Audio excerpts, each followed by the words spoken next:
Dear students, last class में हम लोगों ने समझा था प्ली ऑफ एलिबाई के बारे में। सेक्शन 11 मैंने आपको बताया था, उसके रेफरेंस में सेक्शन 11 एक बार मैं फिर से आपको बता देता हूँ। सेक्शन 11 में हम लोगों ने बताया था कि ऐसे तथ्य जो कि अन्यथा सुसंगत नहीं, वो कब सुसंगत माने जाएंगे। मतलब जो आपका तथ्य जो इस तरह के हैं जो कि अन्य धाराओं में सुसंगत नहीं हैं, तो धारा 11 जो है बताती है वो तथ्य यहाँ पर सुसंगत माने जाएंगे अगर दो परिस्थितियों में वो तथ्य आते हैं। तो पहला उसमें दिया हुआ है सेक्शन 11 में कि कोई भी तथ्य ऐसा है जो कि विवादक तथ्य से असंगत है तो उसे सुसंगत माना जाएगा।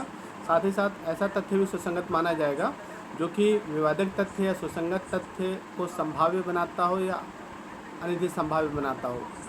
तो हम इस तरह से सेक्शन 11 में हमने आपको बताया था कि जो तथ्य जो है धारा 11 में तभी सुसंगत माने जाएंगे।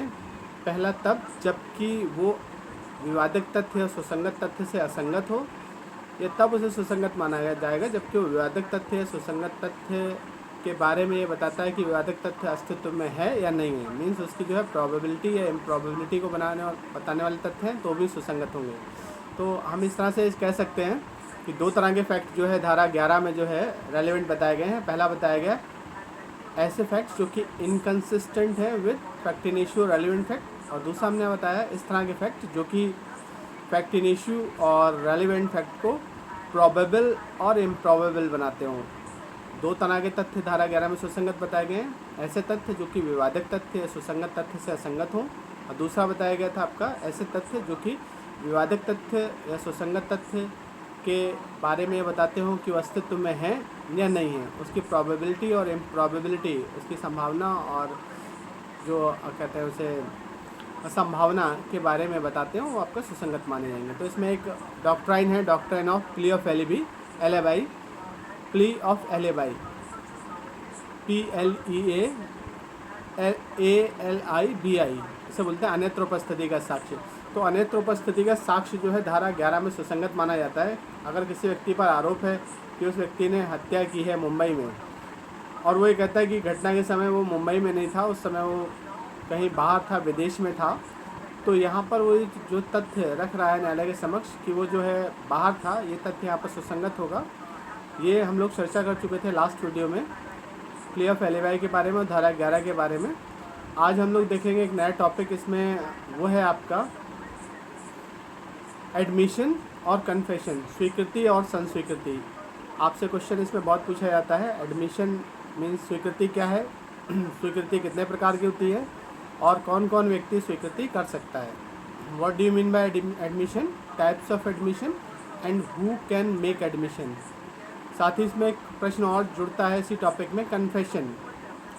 इसमें प्रश्न आपसे बनता है what do you mean by confession, types of confession and in what conditions confession will be relevant. आपसे पूछा जाता है इसमें एक टॉपिक और, संस्वीकृति क्या है, संस्वीकृति कितने प्रकार की होती है और किन किन परिस्थितियों में संस्वीकृति सुसंगत होगी। तो यहाँ पर ये हम जो स्वीकृति और संस्वीकृति से संबंधित जो प्रावधान है हम लोग देखेंगे धारा 17 से लेकर 31 तक, सेक्शन 17 टू 31 तक।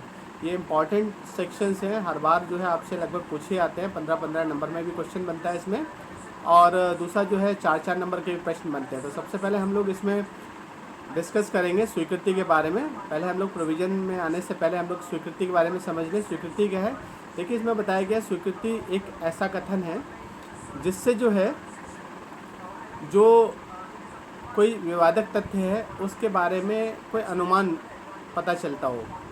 विवादक तथ्य ये जो सुसंगत तथ्य है उसके बारे में अनुमान इंगित करने वाले जो भी कथन है वो आपका स्वीकृति माने जाएंगे। जैसे एज फॉर एग्जांपल विवादक तथ्य है कि क्या ए ने बी से ऋण लिया था या नहीं लिया था। ए हाँ मना करता कि साहब मैंने जो है ऋण नहीं लिया था, बी कहता उन्होंने लिया था। दोनों के पीछे विवादक तथ्य क्या हो गया कि ऋण लिया या नहीं लिया, यही तो लड़ाई का मुद्दा है, यही विवादित तथ्य है। अब इस विवादित तथ्य के बारे में अनुमान देने वाले जो तथ्य हैं वो आपका क्या होंगे, स्वीकृति होंगे। यहाँ पर जो है जैसे मान लीजिए ए कह रहा है कि हमने पैसा नहीं लिया था, लेकिन ए के जब बही खाते वगैरह चेक किए जाते हैं, कोई डायरी वगैरह मिलती है, तो उसने लिखित में लिख रखा था कि मैंने जो है इस डेट को बी से पैसा उधार लिया है। तो यहाँ पर उसका ये जो कथन है ए का जिसने लिखा हुआ है कि मैंने बी से पैसा लिया था, ये इसका स्टेटमेंट जो है क्या कहलाएगा, स्वीकृति कहलाएगा। मीन्स जो यहाँ पर स्वीकृति की जो परिभाषा दी हुई है सेक्शन 17 में, सेक्शन 17 जो है वो आपका, जब हम लोग उसकी डेफिनेशन देखेंगे तो डेफिनेशन में बहुत सीधा दे रखा है कि कोई भी ऐसा कथन जो कि विवादक तथ्य या सुसंगत तथ्य के बारे में अनुमान इंगित करता है, वो कथन जो है आपका स्वीकृति कहलाएगा। Any statement which suggest any inference towards fact in issue and relevant fact is called admission. यहाँ पर फिर बताया गया है कि जो ये स्टेटमेंट वाली जो बात की गई है, स्टेटमेंट कैसा हो सकता है, क्या लिखित में ही होना चाहिए या मौखिक भी हो सकता है। तो यहाँ पर कहा गया है कि जो स्टेटमेंट है, जो कथन है, वो मौखिक भी हो सकता है और आपका लिखित भी हो सकता है। साथ ही साथ ये कथन जो है आपका इलेक्ट्रॉनिक फॉर्म में भी हो सकता है, इलेक्ट्रॉनिक रिकॉर्ड में भी हो सकता है। जैसे आपका टैबलेट है, मोबाइल फ़ोन है, कंप्यूटर है, इसमें अगर कोई किसी ने एंट्री कर रखी है, डायरी में नहीं लिखा लेकिन उसने जो है अपने इलेक्ट्रॉनिक रिकॉर्ड में उसे फीड कर लिया, तो वो भी कथन जो है आपका स्वीकृति माना जाएगा। बहुत सीधा सा हम कहें, अगर दूसरी भाषा हम कहें कि अगर कोई ऐसा कथन है जो कि मौखिक लिखित रूप में है या इलेक्ट्रॉनिक रिकॉर्ड के फॉर्म में है और उससे जो है किसी उसके दायित्व के बारे में पता चलता है, तो जो है आपका स्वीकृति कहलाएगा। यहाँ पर हम लोग इसकी जो परिभाषा एक बार देख लेते हैं। सेक्शन 17 में जो है एडमिशन को परिभाषित किया गया है, स्वीकृति को परिभाषित किया गया है। जो सेक्शन 17 है इसकी डेफिनेशन मैं रीड आउट करके आपको बता देता हूँ। हिंदी में पहले बताता हूँ, फिर इंग्लिश में बताऊँगा। स्वीकृति वह मौखिक या दस्तावेजी या इलेक्ट्रॉनिक रूप में अंतर्विष्ट कथन है जो किसी विवादक तथ्य या सुसंगत तथ्य के बारे में कोई अनुमान इंगित करता है और जो ऐसे व्यक्तियों में से किसी के द्वारा और ऐसी परिस्थितियों में किया गया हो जो कि इतस्मिन् पश्चात वर्णित है। An admission is a statement oral और डॉक्यूमेंट्री और content in electronic form which suggests any inference as to any fact in issue or relevant fact and which is made by any of the person and under the circumstances here and after mentioned। यहाँ पर simple एक आ गया है कि जो स्वीकृति है एक कथन है। ये कथन किस किस रूप में हो सकता है, दस्तावेजी रूप में हो सकता है, मौखिक हो सकता है और इलेक्ट्रॉनिक रिकॉर्ड में हो सकता है। तो स्वीकृति एक कथन है जिसके द्वारा किसी विवादक तथ्य के बारे में या सुसंगत तथ्य के बारे में पता चलता हो। इसमें परिभाषा में कहा गया है विवादक तथ्य या सुसंगत तथ्य के बारे में अनुमान इंगित होता है जिसे। तो हम इसको साधारण भाषा में कह ले तो हम कह सकते हैं कि स्वीकृति एक ऐसा कथन है जिससे विवादक तथ्य या सुसंगत तथ्य के बारे में पता चलता है और ये कथन जो है आपका दस्तावेजी हो सकता है, मौखिक हो सकता है और इलेक्ट्रॉनिक रिकॉर्ड में हो सकता है। साथ ही साथ सेक्शन 17 में कहा गया है कि उसे स्वीकृति के रूप में ग्रहण करने के लिए, सुसंगत होने के लिए ज़रूरी है कि इसमें इसके पश्चात दिए गए व्यक्तियों के द्वारा वो कथन किया गया हो। इसमें इसके पश्चात का मतलब हो गया धारा 17 के पश्चात जो धाराएं दी हुई हैं उनमें जो व्यक्ति हैं उनके द्वारा किया गया हो, तभी वो कथन जो है आपका स्वीकृति माना जाएगा, अदरवाइज स्वीकृति नहीं माना जाएगा। मतलब धारा 17 के बाद 18, 19, 20 में व्यक्तियों के बारे में बताया गया है जो कि स्वीकृति कर सकते हैं। अगर ये लोग स्वीकृति करेंगे तो उनके कथन को स्वीकृति माना जाएगा। तो स्वीकृति के लिए क्या क्या चीज़ें ज़रूरी हैं एडमिशन के लिए? पहला, एक कथन होना चाहिए, there should be a statement. ये कैसा हो सकता है? ये मौखिक हो सकता है, दस्तावेजी हो सकता है, इलेक्ट्रॉनिक रिकॉर्ड में हो सकता है। It can be in the form of document, oral और इन इलेक्ट्रॉनिक फॉर्म। तीसरी क्या जरूरत है कि ये जो स्टेटमेंट है, ये जो कथन है, इससे क्या होना चाहिए? कोई अनुमान इंगित होना चाहिए। ये जो स्टेटमेंट है ये क्या सजेस्ट करे? एनी इन्फ्रेंस, कोई अनुमान इंगित करे। और अनुमान किसके बारे में होना चाहिए? विवादक तथ्य के बारे में या सुसंगत तथ्य के बारे में।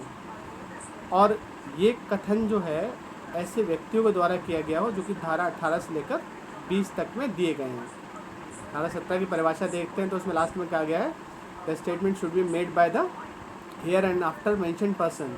तो कथन जो है इसमें इसके पश्चात दिए गए व्यक्ति को द्वारा किया जाना चाहिए। तो इसमें इसके पश्चात दिए गए व्यक्ति जो हैं वह है धारा 18, 19, 20 में जो दिए हुए व्यक्ति वो हैं। तो परिभाषा आपको समझ में आ गई होगी। स्वीकृति जो है एक ऐसा कथन है जिसके द्वारा किसी व्यक्ति के दायित्व के बारे में पता चलता है। और स्वीकृति मौखिक भी हो सकती है, दस्तावेजी भी हो सकती है, इलेक्ट्रॉनिक रिकॉर्ड में भी हो सकती है। अब इसके बाद हमें देखना है स्वीकृति कितने प्रकार की होती है। स्वीकृति 2 प्रकार की होती है। एक आपका होता है जुडिशियल एडमिशन, एक होता है आपका एक्स्ट्रा जुडिशियल एडमिशन। एक स्वीकृति बोलते हैं न्यायिक स्वीकृति और दूसरा होता है न्यायिकोत्तर स्वीकृति। तो बहुत सीधा सा है कि न्यायिक जो शब्द है इसे समझ में आ रहा होगा आपको।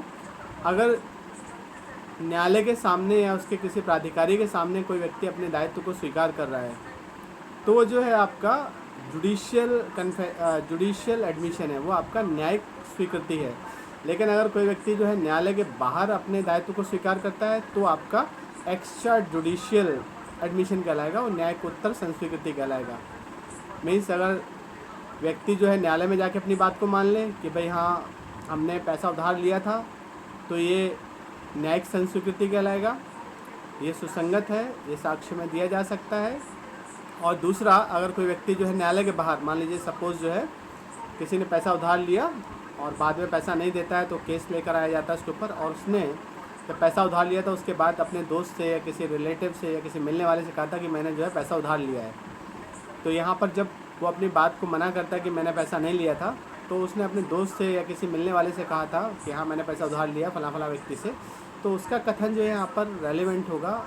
ये माना जाएगा कि उस व्यक्ति के सामने इसने अपनी बात को माना था इस चीज़ को कि पैसा उधार लिया है, तो ये भी स्वीकृति है, ये भी जो है आपका एडमिशन है। और एक इस प्रकार का है, चूँकि न्यायालय के बाहर उसने अपने दायित्व को स्वीकार किया है, तो ये आपका न्यायिकोत्तर स्वीकृति कहलाएगा, ये आपका कहलाएगा एक्स्ट्रा जुडिशियल एडमिशन, राइट। तो स्वीकृति के दो प्रकार हैं, याद रखिएगा इसको, न्यायिक स्वीकृति और न्यायिकोत्तर स्वीकृति, जुडिशियल एडमिशन और एक्स्ट्रा जुडिशियल एडमिशन, राइट। अब इसके बाद बात आती है कि स्वीकृति कौन कौन कर सकता है। तो धारा 18, 19, 20 में व्यक्ति दिए हुए हैं जो कि स्वीकृति करने के लिए प्राधिकृत हैं। हर एक व्यक्ति स्वीकृति नहीं कर सकता, मतलब हर एक व्यक्ति अगर कथन करे तो उसे स्वीकृति मान लें, ज़रूरी नहीं है। यहाँ पर धारा 18, 19, 20 में जो व्यक्ति दिए हैं, केवल वही व्यक्ति अगर कथन करेंगे तभी स्वीकृति माना जाएगा। जिसमें सबसे पहला आपका दिया हुआ है कि जो वाद के पक्षकार हैं, parties of the suit, section 18 बताता है पार्टीज़ ऑफ द सूट जो है वो एडमिशन कर सकते हैं। जो वाद के पक्षकार हैं, वादी और प्रतिवादी, वो स्वीकृति कर सकते हैं। दूसरा उसमें बताया गया है सेक्शन 18 में ही, जो वाद के पक्षकार हैं उनके अभिकर्ता, एजेंट ऑफ द पार्टीज़, जो वाद के पक्षकार हैं उनके अभिकर्ता हैं, उनके एजेंट हैं, वो भी स्वीकृति करते हैं। एजेंट तो आप समझते होंगे, ऐसा व्यक्ति जो कि प्राधिकृत किया जाता है अपने स्वामी के द्वारा किसी कार्य को करने के लिए, तो एजेंट भी जो है आपका स्वीकृति कर सकता है। तीसरा इसमें जो बताया गया है सेक्शन 18 में ही कि कोई ऐसा व्यक्ति जो कि रिप्रेजेंटेटिव है, जो कि प्रतिनिधि है, वो भी जो है स्वीकृति कर सकता है। प्रतिनिधि आप समझते होंगे, कई बार जो है व्यक्ति जो है एजेंट तो नियुक्त नहीं करता, लेकिन अपने काम को करने के लिए किसी दूसरे को प्रतिनिधि बना देता है कि ठीक आप हमारी तरफ से कार्य करिए। तो जो प्रतिनिधित्व कर रहा है, तो प्रतिनिधित्व करने वाला व्यक्ति जब वाद को लड़ेगा, केस में जाएगा, तो वहाँ पर जो कथन करेगा वो माना जाएगा कि उन सभी व्यक्तियों के ओर से वो स्वीकृति कर रहा है जिन्होंने उनसे अपना प्रतिनिधि बनाया है।